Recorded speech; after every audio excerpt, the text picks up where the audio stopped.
हाँ भाई केम छो। ये क्वेश्चन ऐसा क्वेश्चन है जो जेई एडवांस में भी पूछा हुआ है और जेई मेन में भी पूछा हुआ है। ये जेई एडवांस 2012 में आया हुआ क्वेश्चन है और इसका इंटीजर फॉर्म जेई मेन में पूछा हुआ है 2019 या 20 में। ठीक है कि नहीं है? ये क्वेश्चन जो है बड़ी आसानी से होगा। आपको पता है कि जेई एडवांस में सिंगल कंसेप्ट क्वेश्चन नहीं ना, नहीं आते, मल्टी कंसेप्ट क्वेश्चन आते हैं। तो मल्टी कंसेप्ट क्वेश्चन को कैसे हैंडल करते हैं अपन, उसको यहाँ पे देखना है आपको। और ये बड़ा ही आसानी से होने वाला क्वेश्चन है। अभी देखते हैं ये किस तरीके से सोल्व होता है। The kinetic energy of electron in second Bohr orbit, यानी कि इसने साफ साफ कह दिया है कि यहाँ पे एन की वैल्यू 2 रहने वाली है और हाइड्रोजन एटम है, इसका मतलब जेड की वैल्यू 1 रहने वाली है। अब हमें सबसे पहले तो काइनेटिक एनर्जी का फॉर्मूला चाहिए in term of A note. ठीक है नहीं? अब ए नोट क्या है? आपने बोहर रेडाई पढ़ी थी। देखो इधर कनेक्ट है ये पूरा का पूरा, ये बोहर रेडाई पढ़ी थी। ये ए नोट था, एन स्क्वायर अपॉन जेड था, याद आ गया होगा। ठीक है नहीं है? ए नोट की वैल्यू 0.529 एंगस्ट्रॉम में। ठीक है, एक तो ये वैल्यू अपने काम में आएगी। दूसरी आपको ध्यान में रखना है कि जो एंगुलर मोमेंटम दिया था एमवीआर एनएच अपॉन 2 पाई, जिसको अपन बोलते हैं ऑर्बिट एंगुलर मोमेंटम। ठीक है नहीं है? और एक काइनेटिक एनर्जी का फॉर्मूला, तो काइनेटिक एनर्जी का फॉर्मूला होता है आपका हाफ एमवी स्क्वायर होता है ना। इस तीनों से मिलकर ये फॉर्मूला बनेगा, है ना इंटरेस्टिंग? कैसे बनेगा देखते जाओ। सबसे पहले हमें काइनेटिक एनर्जी की बात कर लेते हैं। तो काइनेटिक एनर्जी में अपन ऊपर नीचे एम से मल्टीप्लाई कर लेते हैं। कर लिया? तो हमें चाहिए एम स्क्वायर वी स्क्वायर की वैल्यू, इसको स्क्वायर कर देते हैं। M square V square R square N square H square 4 pi square, हो गया स्क्वायर। अब हमें किसकी वैल्यू चाहिए? आर स्क्वायर की वैल्यू चाहिए, है ना कमाल की चीज।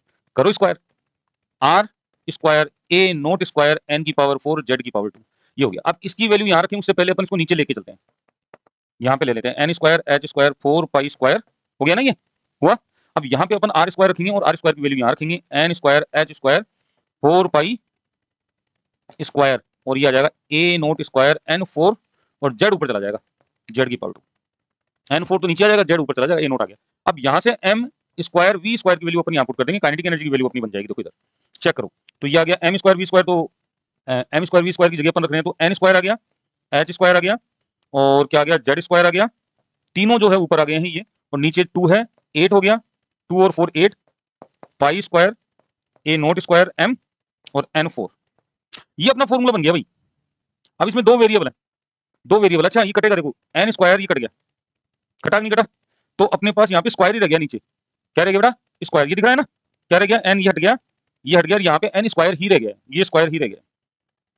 क्लियर हो गया होगा, है ना? तो अपने पास दो वेरिएबल हैं, एक तो जेड और एक एन, हो गया।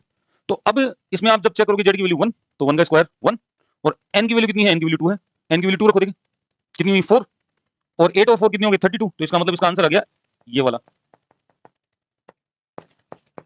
ये वाला। मिल रहा है आंसर? मिल रहा है क्या? मिल गया ना, ये रहा, बड़ा सिंपल। ऐसे ही क्वेश्चनों के लिए लाइक शेयर फॉलो कैम छो।